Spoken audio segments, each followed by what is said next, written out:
Hey friends, welcome to Bokeh, a podcast exploring the ever-blurring lines between the personal and business lives of professional photographers. This is your host, Nathan Holritz, and I'm happy that you can join me today in connecting with photographers and entrepreneurs as we discuss photography, business, and, oh yeah, that sometimes messy thing that we call life. This podcast, it's brought to you by Photographers Edit, custom image editing for the wedding and portrait photographer. Just visit photographersedit.com. All right, ladies and gentlemen, boys and girls, welcome back to the Bokeh Podcast and another episode and actually another new guest. And I've already had a blast for the last 15 minutes or so with Sara and Alex Lucas. Thank you guys so much for hanging out with us today. Hey, man, we're definitely happy to be here and long-time follower, long-time listener. Yeah, thank you. No, that truly means a lot. And it turns out we don't live very far away from each other. So hopefully at some point we have the opportunity to get together. You all are based in Birmingham, Alabama, correct? That's right. Did you always live there? Is that where you've grown up or did you move there? Or what's the story? Well, I'll let you I was start about to say, that I have a little bit more boring of a story than Sara. So yes, I'm if you're from Birmingham, and I feel like this is the same for most major cities, if you live in a 20-minute increment of the major city, you're just from that city. So I grew up in a little smaller town right outside of Birmingham. Okay. And grew up there. And then Sara's got, like I said, a little bit more of a moving history than I do. I was born here and I've just kind of moved a few different cities around Birmingham, but always. All right, Sara, we're looking for you to spice it up here. I'm getting the popcorn out. Make it interesting for us. Yeah. So I was actually born in Kissimmee, Florida. From there, we moved to Wisconsin, where I would spend the majority of my childhood. And by the way, you said you were you would make igloos earlier? Yeah. Went from making sandcastles to igloos. Yeah, we didn't have, I guess, a ton of money growing up. So we had our own ways of entertaining ourselves, which was outside in the snow, making igloos or whatever. And you said the ingredients for a good igloo earlier were snow and a bucket of water. Is that right? Yeah, pretty much. Just really cold snow and some water and a snowsuit. Probably you don't want to be out there. So Nathan, I don't know if you know this. So I recently did my first visit to the north. And so I've literally, since before me and Sara got together, I'd never really left the surrounding states for the most part. Okay. And we started to travel. And in fact, our honeymoon was the first time that I'd left the state, much less got on a plane to leave the country. How cool is that, though? Isn't that fun to sharing that experience together? I think it was a blast. And since our honeymoon, I don't think we've stopped going places. And when we go places, literally, it's not just to fly into one place and just look. We'll explore that whole state. We'll get every bit of that state for a week. But so here recently in December, I'd been saying I want to go to Wisconsin. I want to see kind of where you grew up, and her brother moved back there. And anyway, so but I was like, if we go, it better be snowing. I need to see this northern snow because I'm sure the same's kind of for you in Tennessee is maybe even more so here in Alabama. It might snow maybe once a year, right? If that, and it's really not even snow. It's not enough to even play in or do anything. So, that quarter inch shuts the whole town down. Yeah, schools are closing. Yeah, exactly. Yeah, and it's just that mushy, nothing snow really. So I'd heard about this fluffy, snow that you can ski on and all this stuff, and I was like, if we go in December, it better snow. So anyway, it lucked up. There had already been, it wasn't blizzard status, but it was a solid foot of snow when we got there, which is way more than I've ever seen in my whole lifetime combined. And they made sure to let us know that is nothing. Yeah. So, but all that to say is you can't just make a snowball out of Wisconsin snow. Oh. There is no humidity in the air. There's no water in the air. There's no nothing. I didn't know where you were. So that's where the bucket of water comes in, is because you cannot just clump up their snow. And I was so baffled by why my snowballs were not staying in. They're just disintegrating. Yes, it's just apart. powder. And so I learned how to make a Wisconsin snowball, which is you have to melt it with you have to compact it with your gloves and then let it sit there for a second so it melts a little bit. Or if you want it faster, you take your gloves off. Oh, God. We see Alex standing over there with snow and spitting into his hand, trying to create some moisture for these snowballs. Yeah, spit snowball. That's on a whole different level. That's a different level? Okay.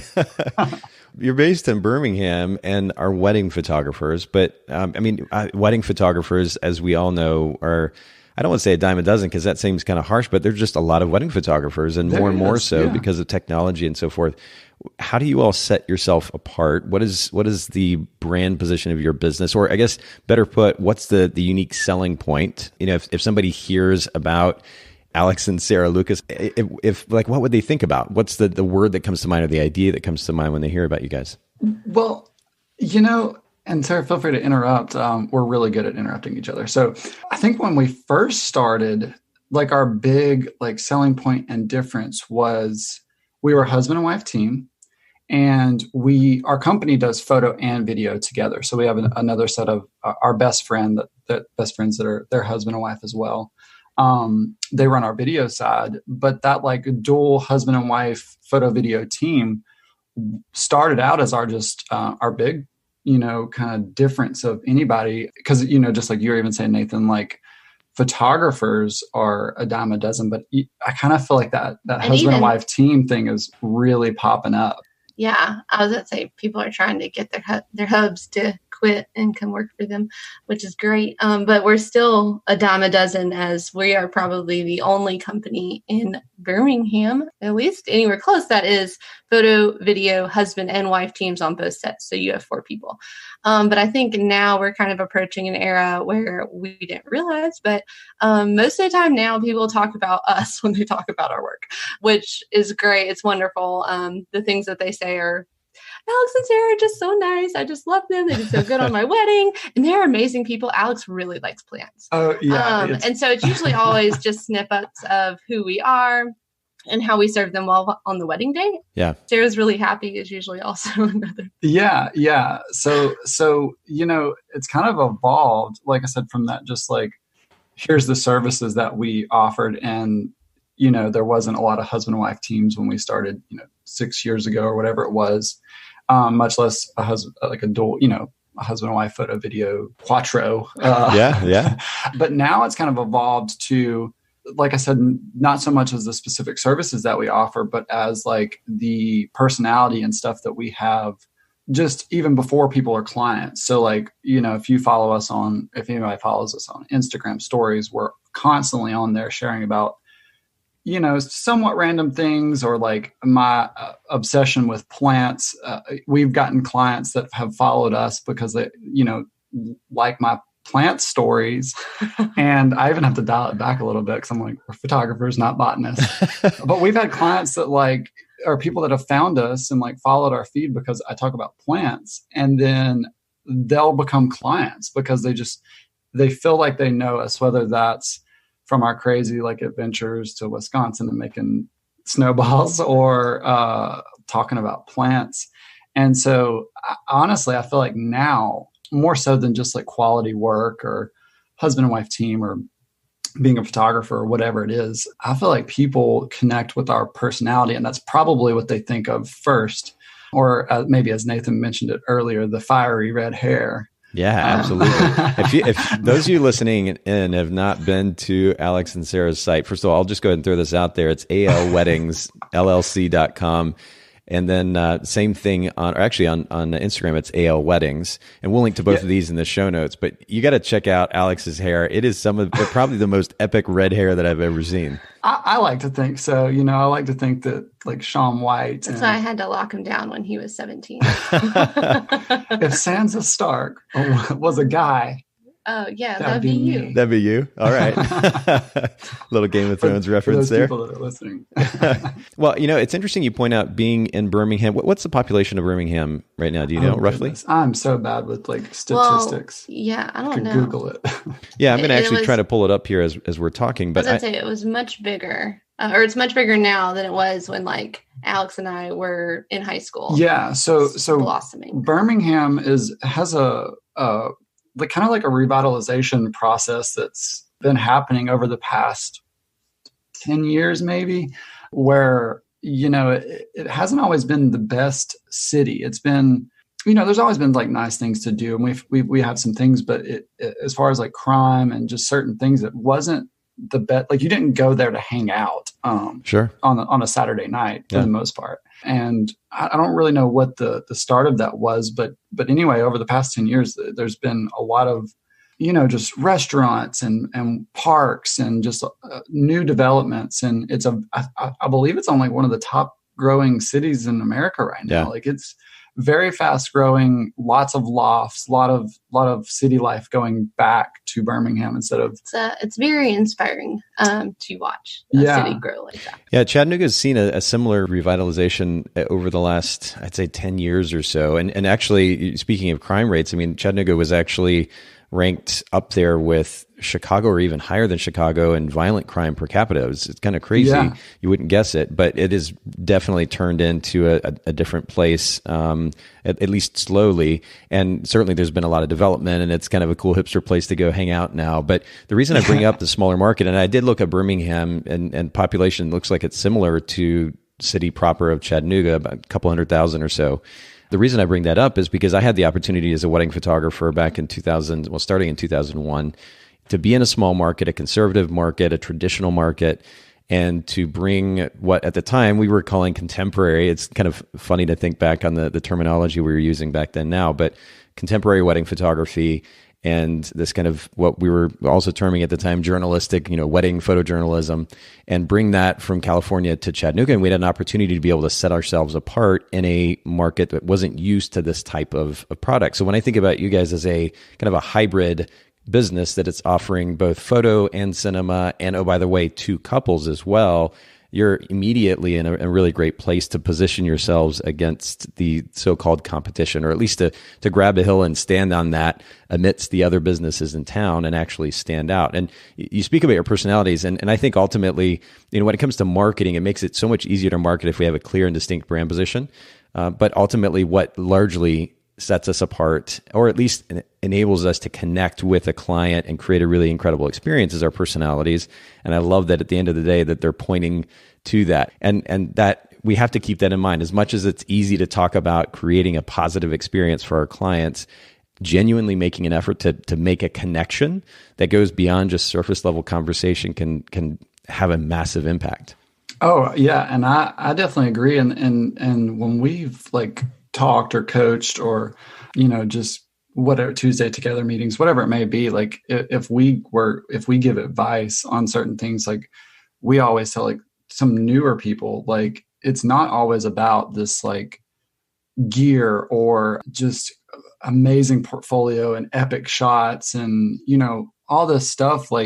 There's so much more that I think goes into a business like ours, where we're serving, clients and people on a very happy day of their life and things like that, it's not so much of just great work's fantastic, but I think a lot of, millennials and whatever the new generation Z, whatever it's called, they want more of a connection with their businesses. And I think we see that in a ton of marketing in other industries as well, where clients, consumers care more about the story or the people or whatever it is than it is the actual product. Does that make sense? What I'm talking about? Yeah. Well, personal connection matters, especially when there's so much noise out there and it's easy to become kind of a number. Personal connection. Not only does it matter, people want it even if they don't realize it, but it also sets you apart, especially if, and I have to stress this because I see this even in our photo industry and interaction with other photographers and so-called, celebrities or teachers or otherwise. There is a tendency to go to surface level interaction, whether it's for, whatever the reason, the psychology driving the behavior of the individual, but there's a tendency to avoid going deeper. And there's really wonderful opportunity to make a significant impact in somebody's life by actually genuinely, not just talking about it, not just saying it, but genuinely caring about the person that you're looking at or having a conversation with.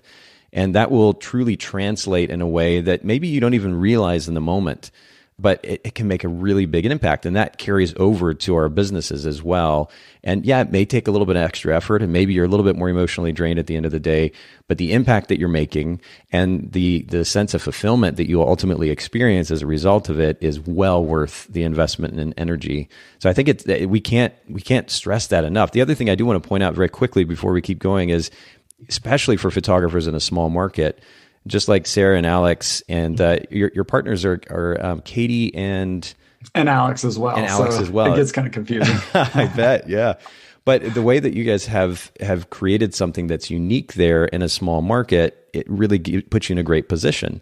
And for those photographers who are starting a business, don't just simply start a wedding photography business or a portrait photography business, but look for an opportunity in your market to do something different than those who already have an established business there. It's going to make marketing and ultimately setting yourself apart way easier. So I just want to throw that out there, because we really can't minimize the significance of that at all. From all that you guys have learned as business owners so far, what piece of advice would you be quickest to share with a fellow photographer?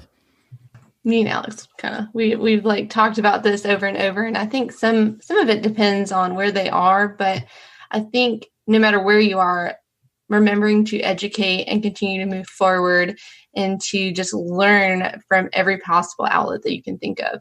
I think that we so easily see people that we know kind of just stay in the same place after years and years. And it's just because like, you got to go out there, you got to figure out what you can do better. And whether that's you starting out, like this is my first year, or even Alex and I, this is our 6th year, and we still are constantly like, we did that. How can we make it better? And I think continually to progress. Yeah, as a photographer. And to like add on to that, like I definitely that was definitely one of the things that we shared was like education is one. It's so there's so much of it out there. And there's so much free education out there. And I mean, heck, you can learn about anything you want to from a great podcast or like a YouTube channel or creative live. I mean, there's just all these different outlets where you can get free education or, conferences or any of that, coaching or, things that, it costs a little bit more, but like the benefit that you get from getting that type of education is just like it will set you leaps and bounds further than having to figure out all that stuff by yourself. And that's why I'm the better photographer, right? No, I'm the better photographer because I taught you. Yeah, you accepted the education. Alex was the first photographer. Then he taught me how to be a photographer. And so now I always joke that I'm better because I learned from him. It's funny. My former business partner was the same thing. I kind of was the lead when it came to photography and the technical side of photography. And she ended up coming along and really just kind of blowing me away as an actual artist and a photographer. Her ability with composition to be able to see an image ultimately surpassed mine. But one of the things that we would do is we shot with Nikon cameras, and you could set the file name of the camera in camera. Yeah. So we would I know exactly what you're about to say. Yeah. So we'd create this prefix because we'd get home from a wedding, shooting a wedding, and we'd be like, wait a minute. We'd see this great image in front of us. And it's like, who shot that? Was that I don't remember. Was it mine? Was it yours? And we wanted to make sure that we got credit where credit was due. So we started creating this prefix in the naming profile of these images that were coming out of the camera so that we would know who shot what. Yeah, we do the exact same thing. And so and Alex likes to see the final numbers. What are my percentages? Yeah, so to I feel like this might be hopping a little ahead, but some of our workflow, the way that, because we use Photographers Edit, and the way that we kind of do our sample edits is that we edit the ones that are for the blog post. And so when Sarah gets through and labels them green, and that's, that they've been edited, we'll go through and be like, wow, who got how many numbers for the blog post? And we'll see who had the most or whatever. So that's awesome. Or we'll watch out for our clients and be like, which one did they set as their profile photo? Oh yeah. That'll always get me every time. Well, and I have to mention too, first of all, thanks for the shout out to Photographers Edit. And we actually don't talk a lot about PE here on the podcast, but I do want to highlight what you just described, which is for those of you who are curious about what it looks like to outsource editing, what Sarah and Alex were just talking about, what Alex was describing with the Lightroom catalog and being able to flag images because of the technology built in the Lightroom, and you have a Lightroom catalog and smart previews, which are basically like mini RAW files. It's very, very easy not only to send an order in, but say to our team, hey, look at these images that I've flagged green and use these as points of reference when you process this order. And that gives our team a visual reference of how to go about processing those images that goes beyond the very kind of arbitrary, subjective nature of saying, I like warm white balance, or I like high contrast, because that means a million different things to a million different people. And so that really helps it ultimately helps with the consistency of the finished product, which is really great.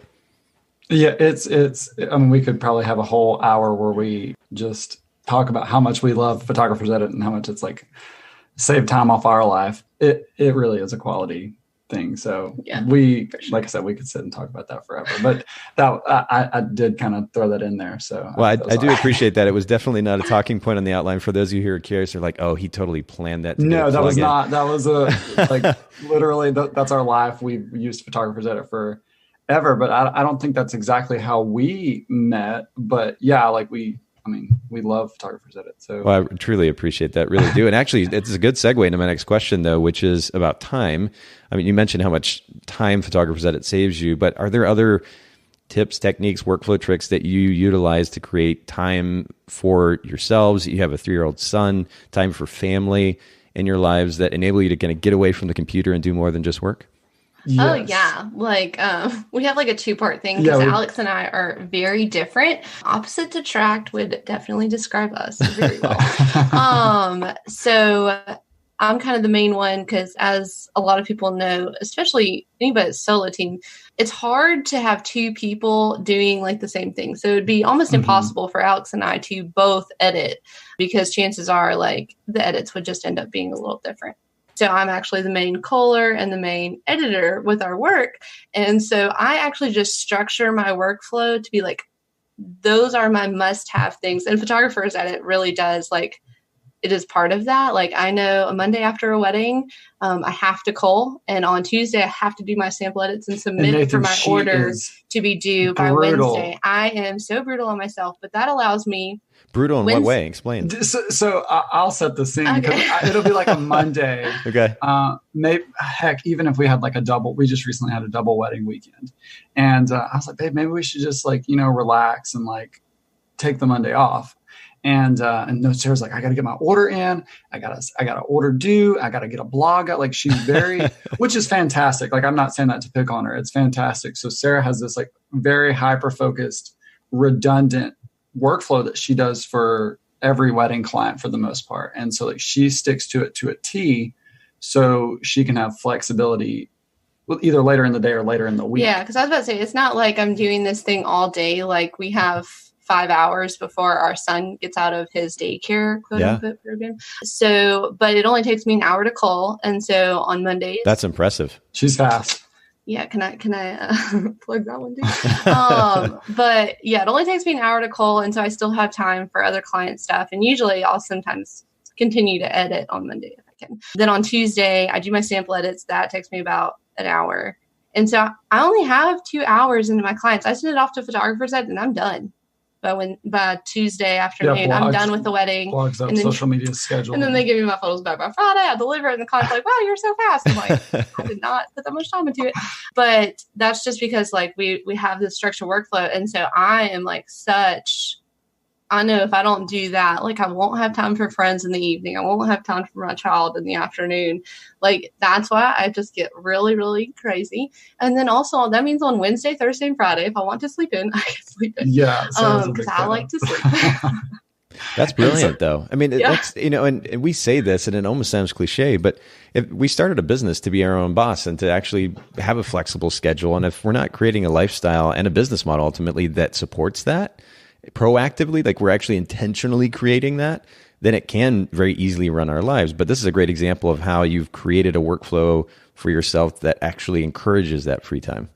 Well, and I think one thing that really made us like hone in that workflow and that schedule was our kid. Like when we had Jackson, like it was chaos. Like you're trying, like it's chaotic for anybody who even has like a 9 to 5 or whatever. Like figuring out a kid that's at home with you at your business was really hard, and you're trying to figure out like, how do I fit all this in? And like, okay, they nap for 2 hours, like whatever. Like, how do you get the most amount of work done? And I think that's where Sarah got really good at like calling and like just hammering this stuff out, because a nap time's a nap time. And if that's what you have to work with, then, you kind of give your like, what is the saying? Like a task takes as long as you give yourself to do it. Yeah, it's so true.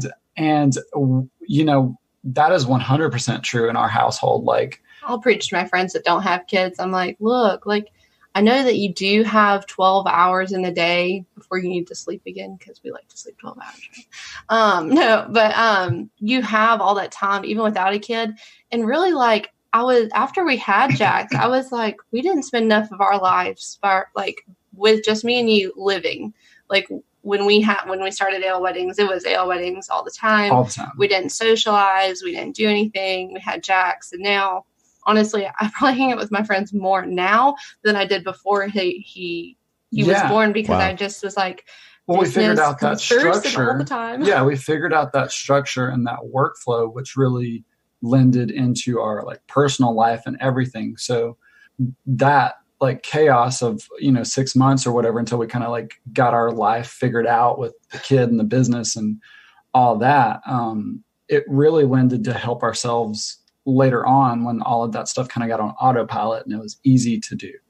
Well, and urgency really can create or encourage rather productivity, but a lot of it is in what you decide to do with it, right? Because it's easy to get lost. You can be stressed out by all the things that you have to get done as a parent, a business owner, et cetera. And then let that overwhelm just crush you. And I've been in places like that, one source of stress or another, whether it was personal or professional in nature, just kind of let it run me versus proactively deciding, okay, you know what, here's an opportunity. Things are a little bit crazy right now, but if and I'm going to use a cliche word here, but intentional about creating the structure, like you were saying, Alex, a workflow of sorts, a system, and I put that in place, it's not only going to enable me to get these things accomplished, but also have some breathing room at the end. Yeah. And it's funny you say that, because I mean, like, we don't want to sit here and say like, oh, we've got everything figured out. Because I think anybody in business, I think right when you think you got it figured out, you don't. Like, something in life will happen, or a new thing will happen, or whatever, you'll have an identity crisis. I don't know, but like something will happen. And we go through those, whether it's just stressful times or, but I mean, we literally just got out of one. We're building a house and we're moving, and spring break, like all this stuff was happening at the time of 7 weddings back to back, like all this stuff, it was chaos. And we literally just fell out of every routine that we had. It was just like, just figuring out as it goes. And, survival. Like just, we fell into survival mode, and it's like, there's dishes everywhere and there's laundry and grass and grass. Grass. You had to make some plant reference there. Well, the plants always get taken care of. So I don't know if we reference that a lot. I don't think the greenhouse ran out of heat though. So the plants always took a priority. One of these days we're going to have to dig into the significance of plants in your life. But in all seriousness, you talk about the significance of adjusting as you go. And you mentioned this earlier on in your business, the significance of learning and growing. And it isn't necessarily about having it all figured out, because things do change, right? So the importance of continuing to iterate, to see what's going on, to make adjustments accordingly, it's so important. You have to be flexible. Life becomes not only chaotic and stressful, but certainly not as fun if you don't learn how to be flexible and kind of go with the flow and make adjustments as necessary. And again, another principle that can't be stressed enough. Some of you who may be listening in, you may realize that we talk a lot about kind of philosophical principles. They're not earth-shattering principles, basic philosophical principles that not only can enable you to live a more free life, but have a more productive business. And I think it's really important that we not only focus on these, but in some cases reiterate them, because it's the principles that enable us then to put the kinds of systems in place that Sara and Alex are alluding to. Just having tools, but not understanding why you're using them, it's not a really great place to be. Understanding why you do what you do, and then picking the tools and the systems and putting them in place accordingly is a way more effective way to go about running a business and ultimately having a life at the end of the day. Just very briefly, though, you alluded to not necessarily delegation, but roles, the significance of roles. So Sara, for example, you handled the editing side of things. Alex, what's a role that you've taken on that's different than Sara's? Well, so like we kind of, this was one of like our identity crisis type thing. I don't know if that's the correct word, but like we had this struggle probably halfway through where When photographing, we would be like stepping on each other's toes, like who's getting that primary angle, who's, air quotes, like first shooter, right. We had these issues where we kept stepping on each other's toes, and we were like, we've really got to set some loose roles. They're not hard and fast and roles, but it's like, we've got to set these. And so they've kind of evolved over the years, but like my background is in graphic design. So like anything that comes in with like, whether it's like collateral or like a big one we're doing right now is the website, a lot of those like technical tasks or, hey, Lightroom's not working for me, babe. Can you come figure out what's wrong with this? Oh yeah. Alex's role off a wedding day is tech support. He is my tech support at 100% of the time. I'll be like, I don't know what's wrong. And he's like, you haven't updated your computer in 4 months. No, you haven't updated my computer in 4 months. I'm not supposed to do that. So he's like a very good tech guy. Okay. But I do some of the blogging, some of the social media, a lot of the Instagram live or Instagram stories. But yeah, some of those roles vary just depending on what the week is. I mean, we're both kind of communicating with clients or consults and stuff like that. But they definitely kind of vary depending on, what's going on. So like I said, right now, my big task is getting our new website up. That's his only task. That's my only task. But you pointed out kind of jokingly, but I think it's an interesting point of conversation, the quote being a first shooter. At the end of the day, roles can play a very helpful, or it can make a big difference, I should say, ultimately, and not only the productivity, but even, I guess, the enjoyment factor of running a business. It's not about one person being better than the other. It's about figuring out where you can best use your strengths for the sake of the team and for the sake of the business. We have to kind of set our egos aside for that conversation to happen honestly, but what it can translate to in productivity is quite significant. I think everybody's lives are better at the end of the day if that's gone about, again, without ego and with a little bit of thought involved. Well, and especially with husband and wife teams, like, if there's not some structure there, you're kind of like losing that valuable like asset that you have where like there are two of us, we can knock out double the amount of work in our 5-hour day. So like if it's not there and was something like, oh, well, who's editing this wedding, or even like worse, like you're going to edit your half and I'm going to edit my half, or, some of that stuff. Like if we just didn't have some of the structure where Sara could like be calling and editing our sample edits and I could be writing the blog post, and then it's just that much quicker, right? For things to happen. Well, and I was going to allude to more on like, so back in the day when we didn't have roles and it was like, oh, I feel like doing details today. I'll do the details. You go do whatever it is you do. And then we finally was like, okay, we need to like pick out things that each of us is good at, where our strong suits are. And it honestly, not that nobody would ever know that we fought on a wedding day or anything like that. But I will say like, people need to know, like working with your husband and wife, especially those who are full-timers, y'all do not get time away. And a wedding day is not like this magical day where like people just won't fight or get irritated with each other. Right. But I would say having distinguished roles prevents that from happening, because it's like, okay, you do the dress every time. I'm just going to leave you alone. Not going to tell you what to do. You go do your thing and I'll be back. And it makes you not even have to think. Like we'll walk into a wedding day and we know what my role is to grab the dress and go photograph the dress and the flowers or whatever. And then you grab the rings and the invitation suite and stuff like that. So it, that repetitiveness can definitely just help with not even having to think about things. And I was going to say earlier, was that like some of these routines that you set in place may be hard in the beginning, or may take a little bit more time in the beginning. But like once you kind of fall into that routine a little bit, it's so much easier. So, and faster. And, like that's one thing that we really have figured out over the 6 years of doing this is like, there has to be some sort of structure to what each of our roles are, and it's going to make things a lot more efficient. 100%. Yeah. No, that's really, really good. I'm curious. You all seem like, I don't know, you might have an interesting list of books that you've read. What is an impactful business or self-help book that you've read as of late, or even the last few years that you've really enjoyed or that's been particularly impactful to your lives? Yeah. So, I think we were joking about this a little bit before the podcast, but we fell into a horrible routine of watching TV more than We're watchers. So we read little. Yeah. So we do read. We've kind of had to add some more structure to our life where, all right, we've watched Friends 4 times.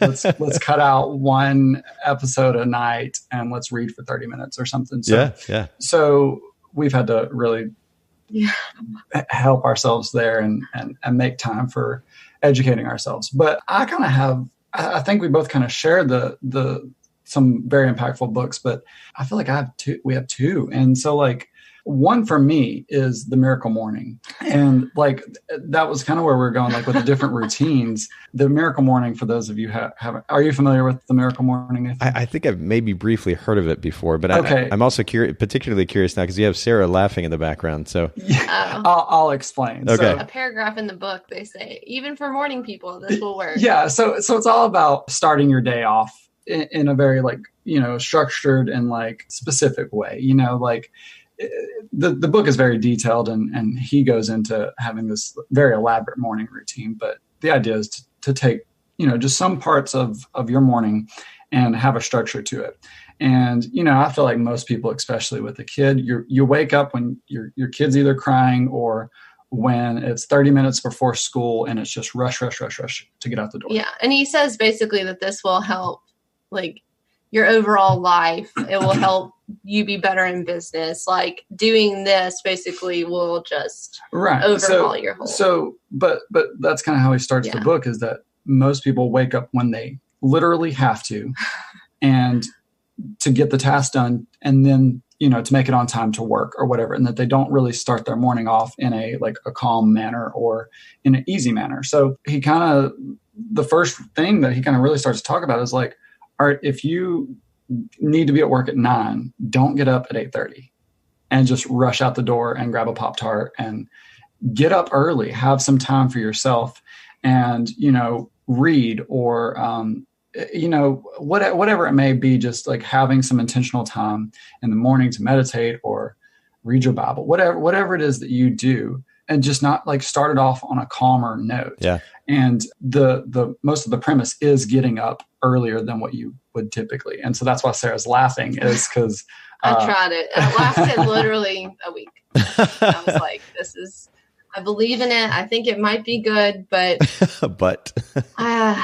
but man, I just like can't part myself from the bed. And it's not like I don't have a routine. Like I'm not like just like rushing to get to my computer. I have a routine. It just, if I wake up late, it means I'll start working an hour later than I wanted to. So. Yeah. But so my routine's a little bit different. I like to get up before Jax is yelling our name out of his bed, or the sun rises.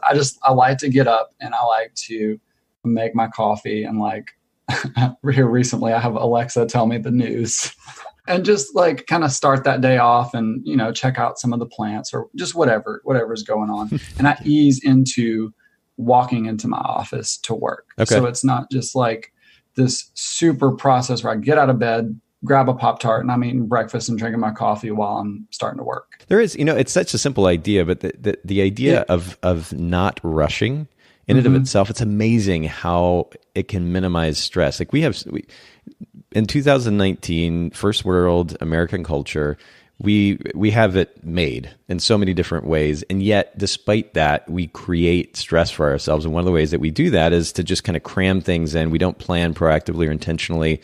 And as a result, we end up rushing, and it causes tension in relationships. It causes stress for us individually. And, doing something as simple as getting up even a half hour earlier so you're not having to rush, or leaving for the airport half hour earlier, again, so you're not having to rush, or whatever it might be, it helps minimize stress. And these are simple things. People talk very reactively about how like life's just kind of running them. And the reality is they can make the life that they want to, and that includes a schedule. And I definitely agree with that. Like that's what a lot of that book structures. And like I said, it goes very detailed. Sure. But I took the parts that helped me. And I'm not sitting here saying that I love getting up at 6 o'clock in the morning. I mean, I don't. I'd much rather sleep until 10 or whatever. But like, I know that I feel much better when I intentionally get up and I ease into my day and don't feel like that I have to like, just scarf down breakfast or that I don't have time to just like I'll tell you, even a big one for me is like being able to scroll through social media and like set intentional time for social media. So when I am working, I don't feel like, I'm not going to act like we don't all have like that FOMO but if I can look at social media and kind of get through that and like, I don't feel like I have to check it later in the day or like, immediately or anything. So like, it sounds crazy, but if you're one of those people that like wakes up and like immediately checks social media, then add that into your like morning routine of making like, get up, get out of bed and give yourself 20 minutes to check Instagram and start your morning, like your time doesn't have to be meditation or sitting in, silence. Do I need to have an intervention with you? Well, delete the apps off your phone? I'm saying that more so pointed at you. Oh, okay. Oh no. Uh-oh, here we go.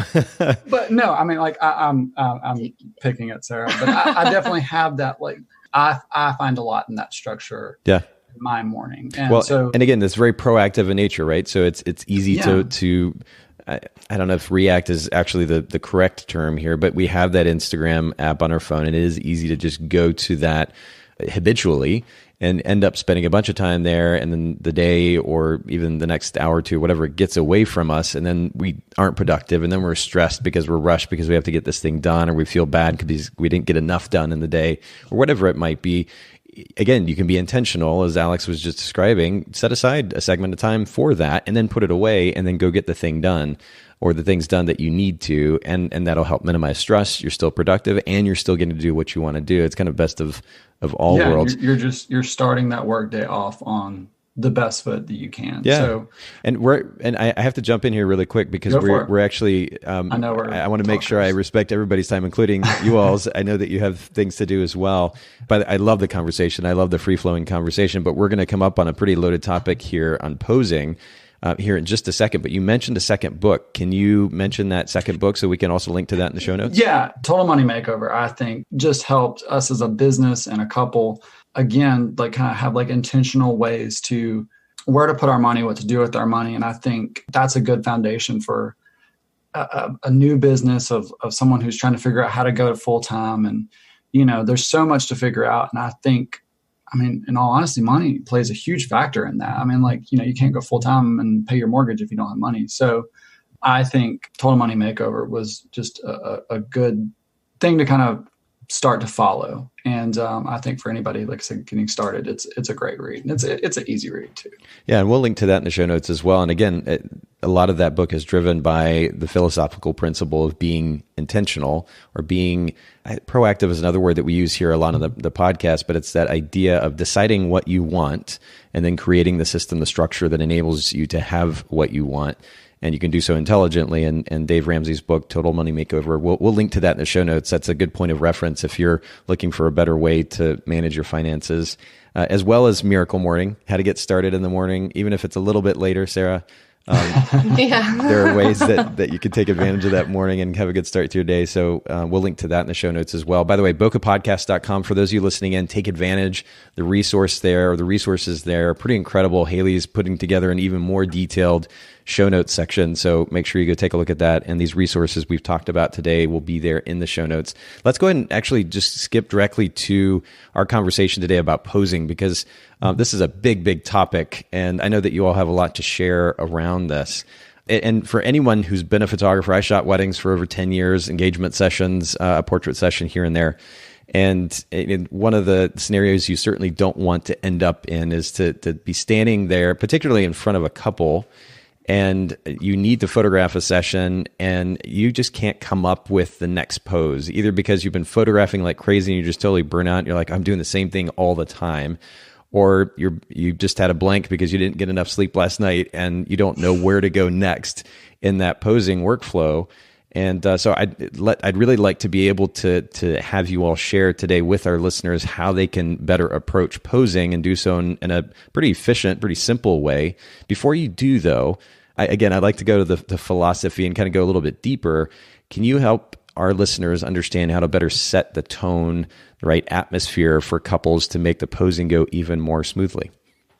Yeah, for sure. So I guess like a preemptive thing to this is saying like, which is something I have to think about. Every client is their usually first, maybe second time if you do an engagement session and a wedding day, working with you. And therefore, nobody's sitting there next to you going, you used that buzz last week. Like, it's just not happening. So take what we say and then know that each client is experiencing you for the first time. And so therefore, it doesn't matter if you're repetitive, really, because they're really not going to know. Do you think that, and this is interesting that you brought this up because even yesterday I was thinking about this. Do you think that having a posing workflow, and I know you're going to share yours here in just a few minutes, but do you think having a posing workflow that you kind of tend to go to repetitively can affect your portfolio negatively? And I mean, I'd realize at the end of the day, much of the so-called portfolio viewing happens by photographers and not potential clients. But do you think it has any effect on that? Well, I think the way that, and we'll get into this in a little bit, like we have these, this structure of poses that we do that we can kind of keep in our mind. But I think the way that we interact with our clients and the cue, like I say cues lightly, like we don't have corny jokes or anything, but just kind of the ways that we guide them into those poses. Yeah. They're not super, super specific. We give them the guidance and we tell them what to do. But like a very like simple way to explain kind of what I'm talking about is if we tell our couple to hold hands, we're not saying like cup your hands, don't lace them or something like that. And that goes into a lot of our other poses where it's not just this, if they need more guidance, we'll give it to them, but it's not just this very, very specific pose. And so they might, as a couple, just do some of the different things by themselves. So I think each client, if you let their personality come out, then the poses will be different from client to client. At least that's the way that I think. Interesting. Okay. Yeah. I would agree because I feel like what we do is like our fallback plan with if we didn't sleep the night before or if the client's kind of awkward, so they don't have, a lot of the feedback that we get from more extroverted people. Yeah. Things like that. I think a lot of times you'll find that your inspiration will strike when your stress goes away. So we kind of have the flow. So that way our stress goes away. And then usually mid-flow, there'll be some inspiration that strikes. We'll absolutely be like, oh, I see this. Yeah. spot. It's like the in-between stuff. Like we'll have that, pose 3, whatever, like the one that is kind of in our brain, but we'll see something or they'll do something that's a little different, or we get just inspired to whatever it is, like where you just kind of saw something a slight bit different, having 5 pose, whatever it is set in your brain are just kind of like home points. They're just base ways, and clients and you and whatever can always kind of alter those slightly. And I think each client, if you've educated them and their guards down and their personalities out, I think poses will 100% be different, even if they're kind of the same loose goal. Yeah. That makes sense. Yeah. Points of reference. And so that you don't end up standing there in front of the couple with a blank stare trying to figure out what's next. You always have that you can go back to if you need to. But I also like the idea of not making it so strict and so limited that it then becomes kind of robotic, and you can see that in the couples. Yeah, I get that. That makes sense. Okay. So talk to us about setting the stage, setting the tone before you actually begin posing the couple. Yeah. So everything starts obviously before the day of. So we do a lot of preparation for our clients. And this is like a lot of communication with them because we feel like, well, actually, most people have never been photographed probably since like senior photos, whether that's college or high school or whatever. So they don't really know what questions they need to be asking, what places they need. Like you'll have some clients like, oh, I've dreamed of getting my engagement photos at this location. But honestly, it's very, very rare for us. So we prep them. That should be a new word. I like to make up words. It does sound like a good verb. I think we might have to add that. Sarah's side note, Sarah's really good at making up words. I like to do that. So, but we will go ahead and set expectations of what time they need to arrive. We'll do the location, all of that stuff, and parking issues, anything that we can foresee from the locations that they have picked from our emails. And I guess diving into that, our emails just kind of have like our top 10 blogs of our favorite engagement sessions. This doesn't really apply as much to wedding days because that's just kind of is what it is kind of thing. But choosing a location for an engagement session can be stressful for people. So we just go ahead and already put in our favorite blogs, and then they can go and pick, or they can say, I like this, but do you have anything else? Like, it just gets them jump started to where they don't feel like they're having to do anything. That email also talks about their clothing, any questions that they might have about the session. And we just go ahead and start connecting and being their friend. And we even text back, and I usually text back and forth with the bride about like, what outfits are you picked? Like, do you need anything? And just like making them feel like they're not having to, like, they paid us the money. And so we're kind of ushering them through the steps. And then of course, like the day before, we'll be like, this is where we're meeting. This is what time we're meeting.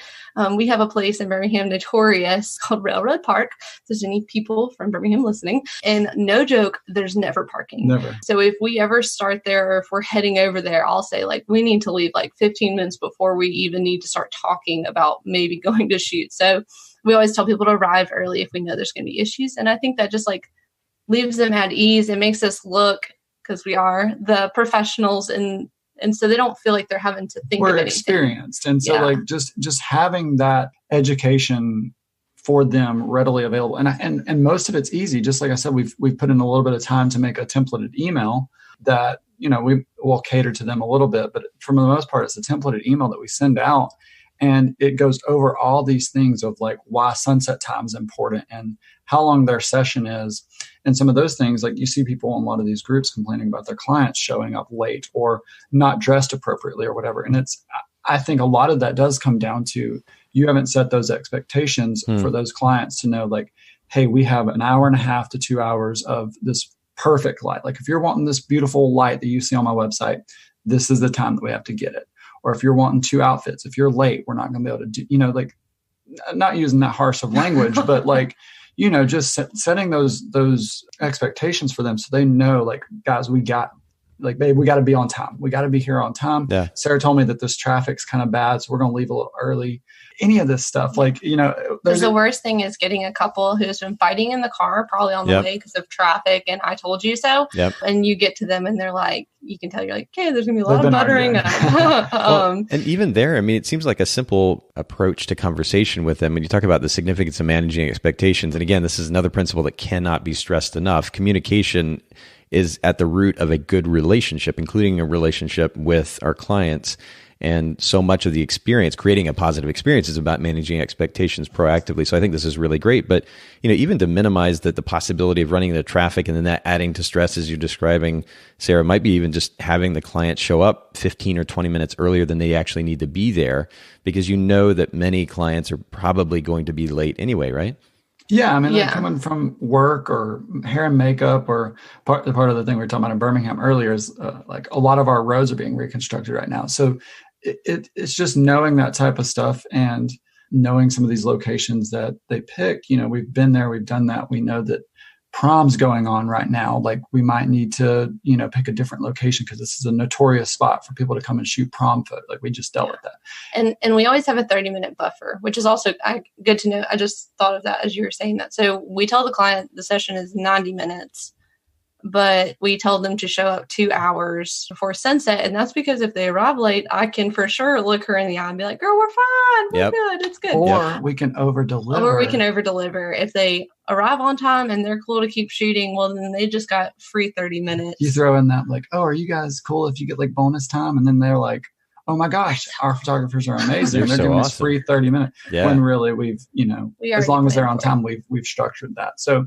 there's something that you all sent that Sarah sent to me, I think. And there's this quote that says, I'm going to tell you everything you need to know. You're here to have fun and enjoy each other. And I like the simplicity of that statement because it kind of sums up the notion that you have done all the work for them.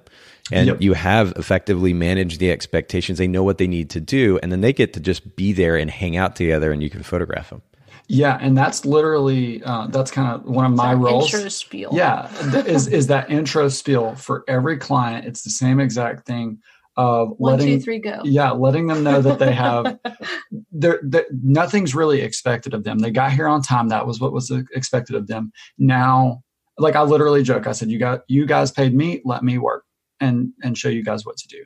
And usually once you let them know like, hey, I'm going to do I'm going to tell you where to look, when to laugh, any of that stuff. They're like, okay, I just have to like listen. And then all you have to do is deliver on that. Like you told them that you're going to talk to them. So all you have to do after that point is talk to them. And it's the same thing on a wedding day. Like, and I think it's because brides are a little bit more stressed and they'll start the, what time is it? Are we good?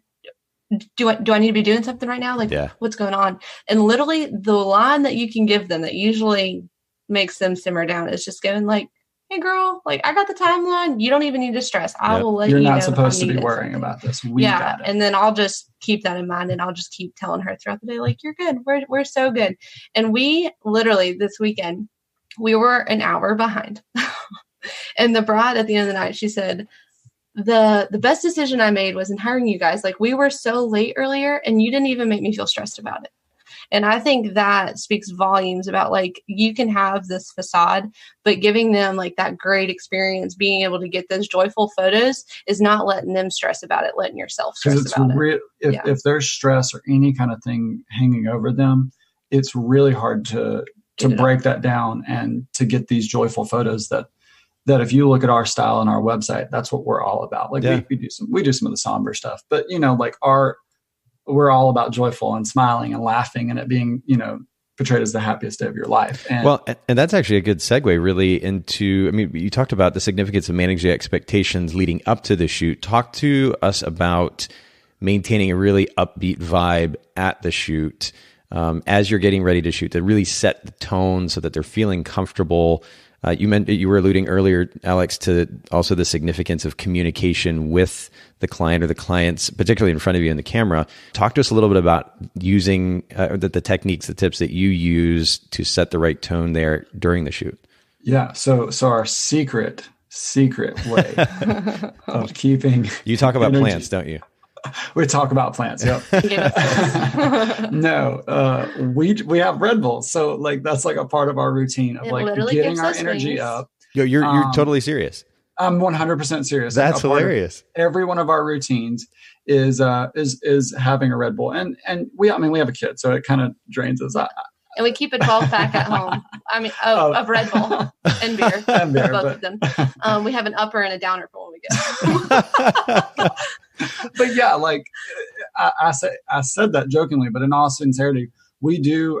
It's a part of our routine on the way out, like to make sure that we are full, whether that be like a Snickers bar, chips, or whatever. But to get that Red Bull, and you guys are like really up on the health stuff. We started with a Pop-Tart, and then we went to Snickers and chips, and now we got a Red Bull. Like this is good stuff. This is not every day. We're living our best life. So when our parents told us we could move out, we're moving out and we're going to eat cookies before dinner. But Nathan, if you remember correctly, we've structured our day and our morning specifically so we can go to the gym later so that in the you day can then eat your Snickers bar. We can quit work at 2 and we can go to the gym.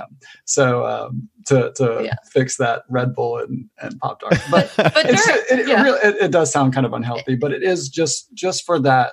Those days, like those. Yeah, we don't have Red Bull any other time. We have one session a week and one wedding. That's pretty brilliant. Do you actually bring it along to give it to the client as well if they want one?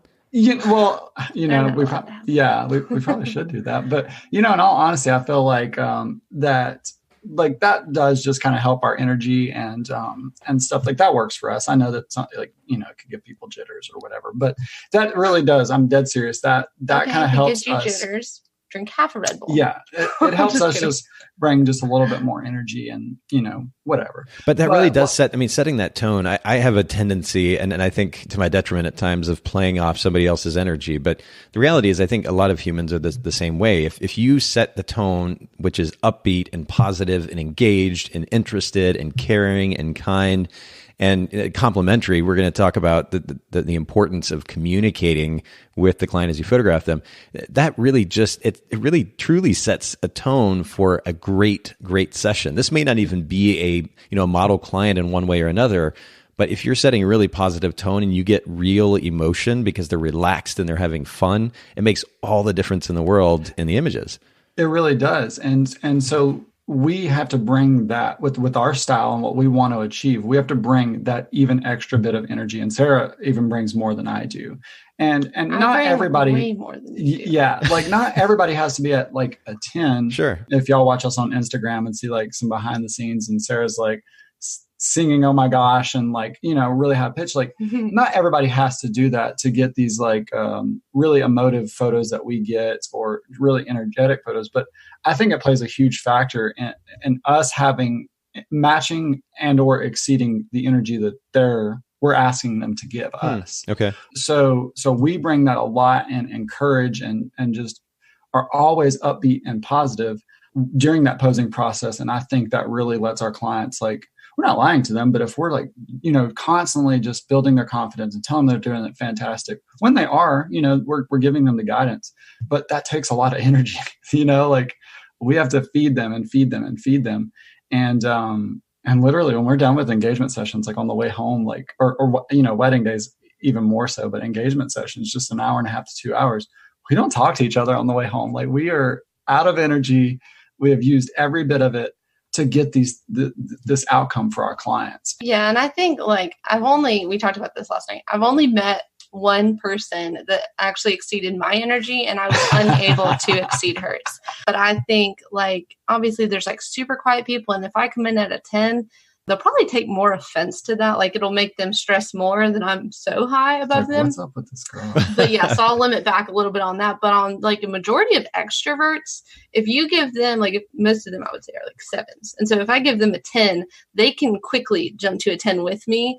And that allows them to like be fun. And then if I'm going to ask them to do something that I think feels awkward, like, they're like, hey, okay, like Sarah's doing it. She looks crazy.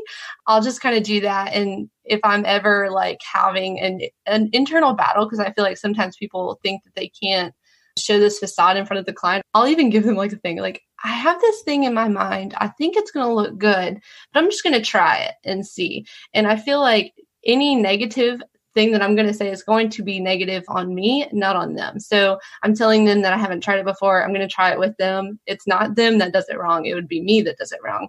Constantly using positive language. And even if they do something wrong, just continue to shoot through it and don't tell them that they did it wrong.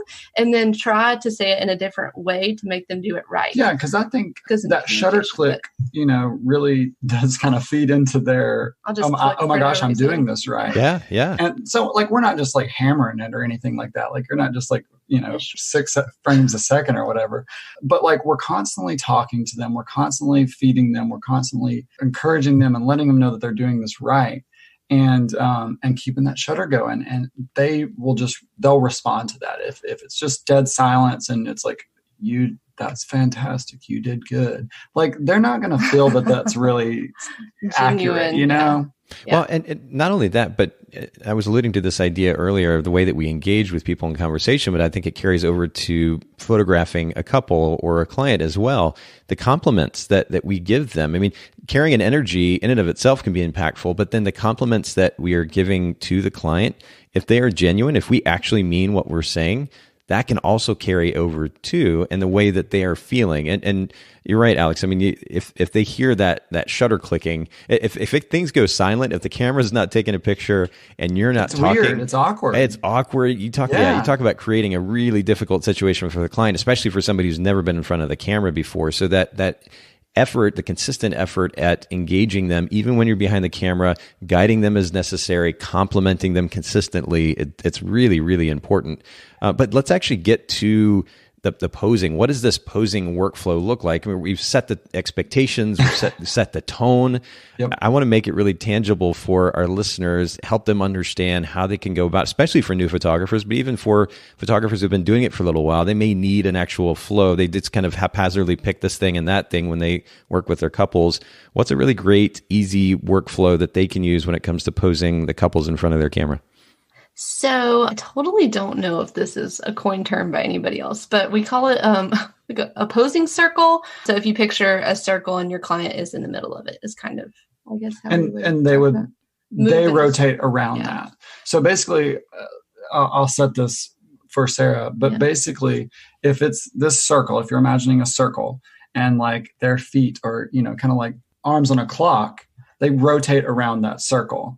And so like, if you can kind of imagine that most of those poses aren't like their feet or arms on a clock and you just rotate them around, you really can kind of come up with a ton of poses for the most part, just using that visualization. Okay. So they're standing in the middle and then you're on the outside of the circle?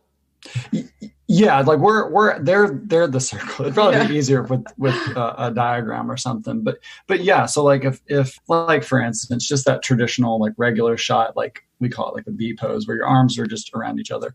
They're angled so that like, depending on which way you're looking at that clock or that circle, they're at like 10 and 2 kind of type thing. Does that make sense?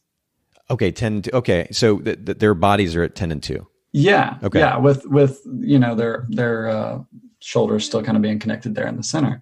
Like if you can kind of think about that, or if it's 9 and 3, that starts to get it like they're side by side. But we have we say the circle because in our mind it makes sense, but it's very possible that it just doesn't make sense. But it's how we remember things. But we always start the session with walking, and we can actually do 3 variations of that if they needed more time to warm up than just like holding hands, walking towards and away from us, then we could always do like a different, I guess, revision of like hand on bicep or something. But we'll do walking, and we'll generally get them to walk towards us, away from us. And then the second time back, they'll walk halfway to us, and we'll ask them to stop, just wrap those, I guess, outside hands around their waist. And so that frees up, like the hands that are closest to the camera, those would not be connected. One would probably be in a pocket and the other one would be on the chest or something. And that would be like our V pose. In our head, it looks like a V. So their back shoulders are connected. And then we can work from that numerous ways with their hands and head and all of that fun jazz. But after that, you would move them chest to chest. So it would be more closed. And so now technically both of their shoulders would be like facing each other. And then if you reverse the first one, so their shoulders that are facing the camera are connected, but they're opened up away. It kind of just adds like a little bit more of a different interest. And then of course, like stacked, which is like, I say prom pose. And then the action poses are at the end. So it is good to say that I don't just like run through all of these in the same location.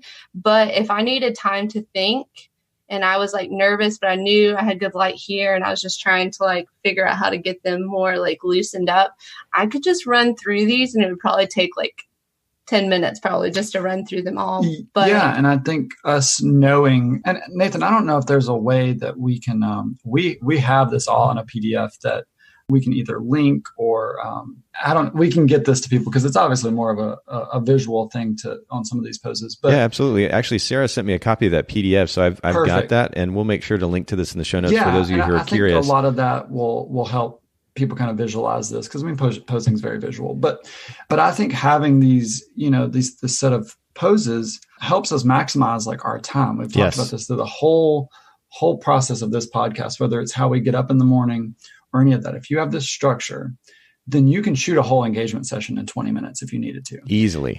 Yes. So, I mean, we've had to do almost all of these poses in 6 minutes. Yeah. Well, and it's, we talk about the freedom of an engagement session a lot, but a wedding day, you have this timeline, but heck, if the makeup artist is late, then that pushes everything back, and you could start eating into this. You had this 30-minute scheduled time to shoot photos, but now we have 10 or whatever it is.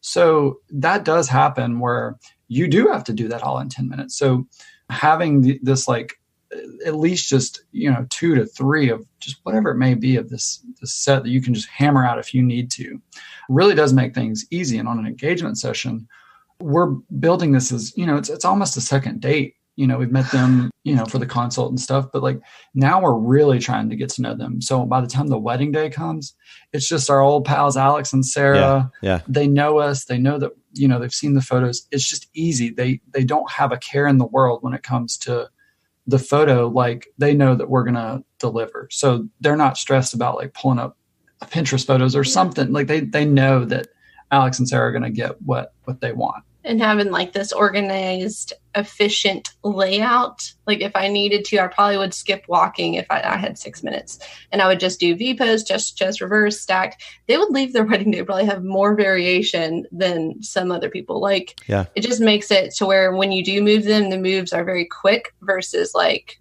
if you had to jump from a V pose to a stacked, it's probably moving them a little bit more than just like these minimal moves around a circle. Yeah. So you're flowing from one pose into the next, and it's not that you're just having to complete, like you kind of like build it up, like each pose like could lead into the next one. So it just makes directing them a lot easier. And as we mentioned, we'll link to this guide in the show notes for those of you listening in. It's definitely a helpful guide. And Alex, you mentioned the significance of the time savings. It really, if I think back to my stint as a wedding photographer and the situations where either you had a coordinator that was just totally on your back, telling you that you need to hurry up because the reception's about to start, and or you have a client, particularly the groom, who is so done with all the wedding related festivities. He wants his beer and chicken fingers. And just wants to go party. Yeah. And you need to get through these pictures, but you also want to make sure that they get pictures so that you don't end up looking the bad guy. And of course, that they ultimately have a great finished product that they can keep for years. And so something like this means that, yeah, maybe you're not going to win an award at WPPI for the most creative portrait that you ever took, but the reality is that stuff matters more to us as photographers than it does to the client. The client wants some decent images and a great experience. And their wedding day is not about you creating this artistic masterpiece. It's about you giving them a really great experience and making sure they walk away with images that represent their wedding day in a beautiful way. And you can do that in some cases, particularly if you're strapped for time, with a set of poses like this that are really easy to get through. And that ultimately translates to a great experience for the clients. I mean, the number of times, I don't know how many times I had the opportunity to work with a bride and groom.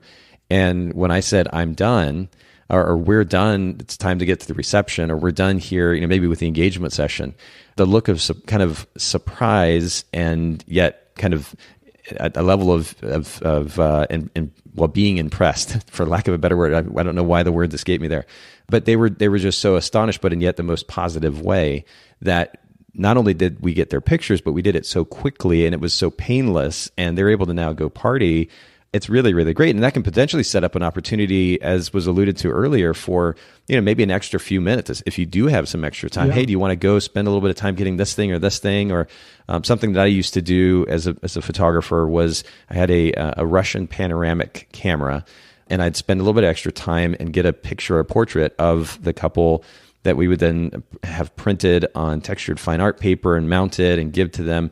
And it was a really cool awesome additional touch to the day, but you have time to do those kinds of things if you have the extra time. But if not, you've at least given them plenty of pictures that they need for prints or for an album or otherwise, and everybody's happy, and then they get to go to the party, and you just helped create a better experience for them on their wedding day. Yeah. And I think that's the best point you could possibly make. I think so often as photographers, and especially in the past 6 years when we started, social media was not what it is today. And so people get caught up in thinking or in seeing these photos that other people take, and they think, oh, I need to do that. And so they try to make their client's wedding day the day that they're going to get this Martha Stewart worthy publication. And in the grand scheme of things, we don't even need to be worrying about that. We need to serve our clients well. We need to give them a great experience. That is what we have to do. If we get anything beyond that is a bonus. Right. But if you're wanting these fancy shoots or you want to practice something new, I think a styled shoot is a great place for that. But on a wedding day, your client's your main focus, I feel. And I feel like a lot of times that gets misconstrued because of you think you have to have all this new stuff. Learning and doing new things and trying new things is fantastic, but I do think, with just like what Sarah's saying, with social media, you can easily get caught up in thinking that I've got to add something new every single time, and I've got to get this on Style Made Pretty and blah blah blah, and it's that's not what the client hired you for. They'll be happy that they're on Style Made Pretty, but they want to know that they got a good gallery, a good experience on their wedding day, and, not just dragged all around, and your ulterior motive was to get them on Style Made Pretty. It's just, I don't know that it's fair. Yeah. Yeah, that's a fair way to put it, and I think a kind way to put it. We'll leave it at that, because I think we could go further with that conversation, and I know there are mixed opinions on that, but I would tend to agree with what you all are saying. Ultimately, if what we're doing is focusing on serving the client, which is not a word that you really hear, I think, used enough, this notion of service or serving the client, genuinely being concerned about taking care of them for the sake of their interests and not our portfolio. And not that you can't have both, but making sure that the priority is their experience, then I think it will potentially change the way that you approach a wedding day or a portrait session, and even the way that you provide an experience to them that will ultimately not only benefit the client, but benefit you as well as a photographer. And this is, of course, not to minimize the significance of being creative. And there are ways to go about doing that, but just make sure that doesn't get in the way of providing a really great experience to the client. I agree, because I think more often than not, when people talk to their friends, they probably won't be like, you should hire these photographers. They got me on Style Me Pretty. They would more likely probably say, you should hire these photographers. They can make a really great experience. They made me look fantastic. Our couples photos took 15 minutes and I got a gallery full of photos. And made it easy. And I don't feel like I've ever looked better. Yeah. Like those are the things that we want our clients to say. And just like you said, I definitely don't want to diminish like getting published and stuff like that. Like those are fantastic things to have happened, and clients love that. But serving your clients first and foremost, genuinely, like that's the real word. Is it's got to be genuine and real. Is going to go leaps and bounds than a Style Me Pretty, publication. For sure. I think. Well, and just to sum up these poses, and again, we'll link to this PDF in the show notes, but it's you start with walking, and then that V or even T pose, chest to chest. And I'm scrolling through the PDF here. I mean, the walking is pretty straightforward. There are different ways to go about that. But as you point out in the PDF, you can even have the couple stand still for a second in that pose. It still creates or can create a sense of movement, which makes the image a little bit more interesting. It makes it really easy and kind of natural for them to lean in and give each other a kiss, which is great. But there's some examples there in the PDF as well. That V pose, we are kind of hip to hip, shoulders open, the shoulders closest to the camera opened, and leaned in, kissing, talking, laughing can be really, really great. Chest to chest, they can just turn in toward each other. That's pretty straightforward. And then that reverse V, where now the shoulders closer to the camera are touching, their shoulders further away from the camera are opened up. And you're kind of seeing their back. Oh, yeah, exactly. Yeah. Or their sides almost. And the images that you can get there, that creates a sense, at least for me, and I know perspectives will vary, but of intimacy again. And you can take a picture further away if you want to get the background. You can come in closer, take advantage. I'm looking at this picture in the PDF of this couple, a full length shot, and you've beautifully rimlit the couple. So the light's gorgeous and the interaction's great. The emotion, it's just a beautiful, beautiful way to pose. And then stacked, the so-called prom pose, where you essentially have the couple, one person stand in front of the other, but staggered slightly to the left or to the right. I guess in most cases to the right, so that you're not covering up a boutonniere. And you can create some interaction there, looking at the camera, interacting either one. And then some of those movement pictures as well, dancing, pickups, etc. So again, we'll put this PDF as a point of reference in the show notes. For those of you listening in, if you go to bokehpodcast.com, you'll be able to see that. And really, I can't thank you enough, Sarah and Alex, both for making so much time for all of us and having some fun and interesting conversation and helpful conversation as well. Well, we appreciate being here. Like I said, we've been users of Photographers Edit and followed the podcast for a while, so it was really exciting to be on here and hang out with you. Yeah, this was super fun. Well, maybe we can even do an episode 2 in person at some point. I was just about to say that. Yeah. Yeah, for sure. But again, for those of you listening in, make sure you reference the show notes today, bokehpodcast.com. Check out all the resources that we've discussed, and we'll be back with more soon. Thanks so much for listening to the Bokeh Podcast today. Will you let us know what you think by leaving a review of the podcast in iTunes or maybe in the Apple Podcast app? And I'd love to hear from you personally with your thoughts about the podcast, maybe suggestions about future topics and guests for the show. My direct email is nathan@photographersedit.com. The Bokeh Podcast is brought to you by Photographers Edit, custom image editing for the wedding and portrait photographer. Just visit photographersedit.com.